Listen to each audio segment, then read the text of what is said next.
अब बात करते हैं राज से इनके ट्रिप के बारे में कि इन्होंने कब शुरू करा, कैसे शुरू करा और ये बहुत सारी बातें। तो राज, आप ये बताइए कि जब आपने पहले दिन ये ट्रिप शुरू करा था तो पहले दिन ही सोच के चले थे कि भी 50 कंट्री मेरे को करने हैं, या फिर बाद में कुछ पहले कम सोचे थे फिर बाद में बढ़ गए? नहीं, मैंने पहले ज़्यादा सोचे थे और वो बड़े नहीं है, उतने ही हैं। अच्छा। मैंने 200 कंट्रीज़ का टारगेट लिया था और इवन यूएनओ में 197 अप्रूव्ड है। हाँ। पर मेरा 200 कंट्री का है, क्योंकि जब मेरी कंप्लीट होगी जर्नी तब तक 200 पूरी हो जाएंगी।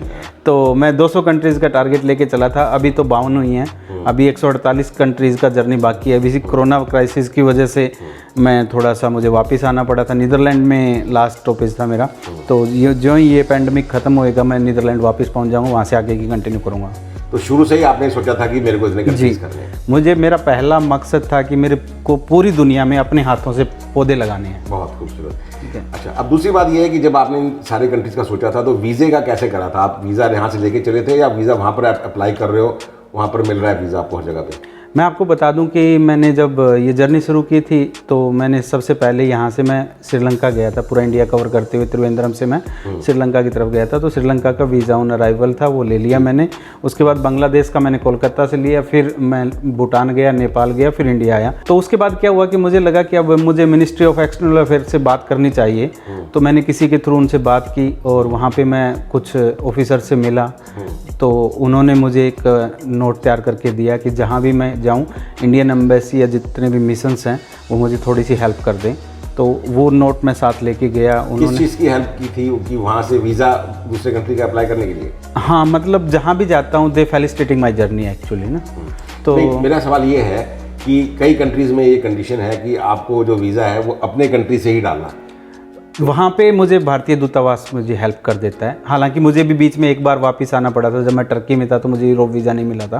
अच्छा। पर मोस्ट ऑफ द केस मतलब भारतीय दूतावास से मैं रिक्वेस्ट करता हूँ कि जी मुझे थोड़ा वीज़ा में सपोर्ट करिए। तो वहाँ पे जो भी एम्बेसडर होता है या फिर जो भी डीलिंग एंड होता है वो जिस कंट्री का मुझे वीज़ा चाहिए वहाँ के एम्बेसडर से बात करता है, तो वो दे देते हैं मोस्टली। अच्छा।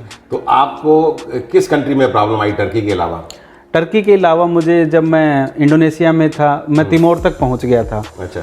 ठीक है, बिल्कुल मतलब ऑस्ट्रेलिया सिर्फ और सिर्फ 1 घंटे की फेरी का जगह बच गई थी। तो वहाँ जाके मेरा जो ऑस्ट्रेलिया का वीज़ा रिफ्यूज़ हो गया था। अच्छा, कैसे रिफ्यूज़ कैसे हो गया था? वो मुझे भी पता नहीं क्या रीज़न दिया, उन्होंने रीज़न नहीं दिया मुझे एक्चुअली ना। और इंडियन एम्बेसी ने भी उनसे रिक्वेस्ट की थी, उसके बावजूद भी उन्होंने रिफ्यूज़ल में डाल दिया मेरा वीज़ा। तो मेरा जो सारा प्लान था वो घूम गया। ओके। तो जैसे मैंने एक्चुअली मैं पहली बात तो कि मैं कोई प्लान ही नहीं बनाता हूँ किसी चीज़ का, और एक रफ़ आइडियाज़ बनाता हूँ। तो वो रफ़ आइडिया मेरा सारा उलझ गया। तो वो रफ़ आइडिया फिर मेरे को दूसरे तरीके से बनाना पड़ा। फिर मेरे को ये साउथ ईस्ट एशिया कंप्लीट करते हुए और फिर मुझे मिडल ईस्ट की तरफ जाना पड़ा। 52 कंट्रीज़ में से आपका एक तो आपने बताया कि ऑस्ट्रेलिया का आपका नहीं हुआ एम्बेसी के करने के बावजूद भी, और दूसरा आपने बताया कि टर्की का नहीं, टर्की से यूरोप का वीज़ा का इशू। टर्की से यूरोप का वीज़ा। तो यूरोप और ऑस्ट्रेलिया 2 कंट्री का वीज़ा आपको वहाँ जाके नहीं मिला? जी नहीं मिला। तो और बाकी कंट्री का सब आपको वहीं से मिलता गया? कोई दिक्कत? हाँ, मुझे अभी तक कोई दिक्कत नहीं आई किसी वीज़ा। कौन कौन से कंट्रीज थे जिसके आपको वीज़े वहाँ से मिल गए? जैसे मैं बता रहा हूँ कि मैंने 52 कंट्री की है, उसमें से 26-27 कंट्रीज़ जो साउथ ईस्ट एशिया की हैं वो मैं नाम गिना देता हूँ। हाँ, नाम गिनाओ यार। तो India, first of all India, Sri Lanka, Bangladesh, Bhutan, Nepal, Myanmar, Laos, Cambodia, Vietnam, Thailand, Malaysia, Singapore, Indonesia, Philippine, Taiwan, Japan, Korea, Hong Kong, Macau, Brunei, Timor, ये साउथ ईस्ट एशिया का है। चाइना में मैंने इंटर किया था बट मैं चाइना को काउंट नहीं करता हूँ। तो ये सारे कंट्रीज के वीज़े आपको वहाँ पर ऑन हाँ, मतलब मिलते गए एक से आगे एक से एक। ऑन अराइवल नहीं, ऑन अराइवल नहीं, मतलब एम्बेसी के थ्रू मिलते गए। जी, मैं जैसे अभी मुझे जापान जाना है तो मैं ताइवान में हूँ तो ताइवान में जापान एम्बेसी से कॉन्टैक्ट करूँगा। तो ऐसे मैंने कनेक्टिंग लिए थे। अच्छा, उसके बाद यूरोप के कितने कंट्री करे आपने? यूरोप के मेरे अभी 18-20 के करीब कंट्रीज हो गए। 18-20 का तो आपको एक वीज़ा हो गया, सेनेगन वीज़ा हो गया। उसके अलावा मैं ओमान किया, मैंने यूएई। तो एक्चुअली क्या हुआ कि जब इस जर्नी के दौरान मैं चाइना पहुंच गया तो चाइना में मुझे 1 महीने का वीज़ा मिला था और 1 महीने में मैं ट्रैवल नहीं कर पा रहा था। तो मैं इस जर्नी में अभी तक चाइना को काउंट नहीं करता हूँ। ठीक है। तो मैं चाइना से फिर मैं डायरेक्टली ओमान फ्लाई करना पड़ा था। मैंने पूरी आपको हांगकांग से? जी, हांगकांग से। तो इस जर्नी के दौरान मुझे 4-5 बार फ्लाइट भी लेनी पड़ी है टोटल अभी तक। ओके, कहाँ की फ्लाइट्स आपने? जैसे मतलब जापान इंटर करना था, फिलीपींस, ताइवान से, और जो जहाँ पे मतलब जहाँ पे कॉन्टिनेंट नहीं था। जी जी, तो वहाँ मुझे फ़्लाइट लेनी पड़ी है। इवन मैंने फेरीज भी लिए हैं 2-3 जगह। ठीक है। तो फेरीज कहाँ से ली आपने? तो फिनलैंड से जब मैं जर्मनी आया और फिर मैं फ्रांस से इंग्लिश चैनल क्रॉस किया। हाँ। इससे पहले मैंने इंडोनेशिया में ली थी, सिंगापुर से इंडोनेशिया, और उससे बाली वाली फेरी ली थी। उसके अलावा तिमोर से मैं फेरी से आया था। मैं 2 दिन फेरी में रहा था। उस टाइम मैं एक्चुअली यूट्यूब पे वीडियोज़ नहीं बनाता था ज़्यादा सा, मुझे इंटरेस्ट भी नहीं होता था उस टाइम, तो वो चीज़ें मेरी मिस हो गई हैं। हालांकि मुझे करना चाहिए था। मैं आज पछता रहा हूँ कि वो चीज़ें मुझे लोगों को दिखानी चाहिए थी कि मैं 2-2 3-3 दिन तक कैसे फेरी में पड़ा रहता था। राइट। जी सो ये तो हुई आपकी वीज़े की बात। जी जी अब मुझे आप ये बताओ कि 52 कंट्रीज में से ऐसा कौन सा कंट्री है जी। जहां आप दोबारा नहीं जाना चाहोगे? तो ऐसा तो कोई कंट्री नहीं है, सही बताऊं तो मुझे सारे कंट्री बहुत अच्छे लगे हैं। इवन देखो हमारे पड़ोस में म्यांमार हैं। म्यांमार बहुत गरीब है, हमारे से भी गरीबी हालत में है वहाँ पे लोगों की, तो पर मुझे वहाँ भी बहुत अच्छे लोग मिले। और मुझे यूके जैसे देश में बहुत अच्छे लोग मिले। तो मतलब गरीब देशों में भी, अमीर देशों में भी मुझे लोग बहुत अच्छे मिले। तो ऐसा कोई भी कंट्री नहीं है देखो जिसमें आपको कोई दिक्कत परेशानी आई हो और आप वहाँ दोबारा ना जाना चाहो? नहीं, परेशानियां आई हैं, पर परेशानियां से आप उस कंट्री को जज नहीं कर सकते। यही मैं कहता हूँ कि दुनिया बहुत खूबसूरत है जी। दुनिया के लोग बहुत खूबसूरत हैं, खाली हमारे देखने का नज़रिया अलग अलग। जी जी। पर मैं अगर अपना एक्सपीरियंस शेयर करूँ, अगर मुझे अगर दोबारा बाई रोड जाना हो चाइना, तो मैं चाइना नहीं जाऊँगा। मतलब उन्होंने इतना ज़्यादा परेशान किया था कि मतलब चाइना, जबकि मैं 50 दफ़ा चाइना गया हूँ अपने बिजनेस ट्रिप पे, लेकिन उस रोड के ट्रिप पे जो उन्होंने हमारे साथ जो किया था, तो दैट वाज मतलब चाइना दोबारा आई विल अवॉइड। अगर जाना पड़े तो एक अलग बात है, पता नहीं किस्मत में क्या लिखा होता है, but I will still avoid. अच्छा, आप ऐसा बताओ कि कौन सी ऐसी जगह थी जहाँ आप बार बार जाना चाहोगे? ऐसा कौन सा मुल्क था? जी, जापान। और जापान मुझे बहुत अच्छा लगा। सबसे अच्छी चीज़ है कि वो लोग अपने देश के प्रति लॉयल हैं, और आपको किसी भी फालतू चीज़ के लिए वो टोकेंगे नहीं। किसी भी आप उनके रूल को फॉलो करो, आपको कोई मतलब टच करना तो दूर की बात है, वो इतना रिस्पेक्ट देते हैं। जब वो 90s के एंगल पे झुक के आपको हेलो बोलते हैं ना, तो आपका दिल पिघल जाता है।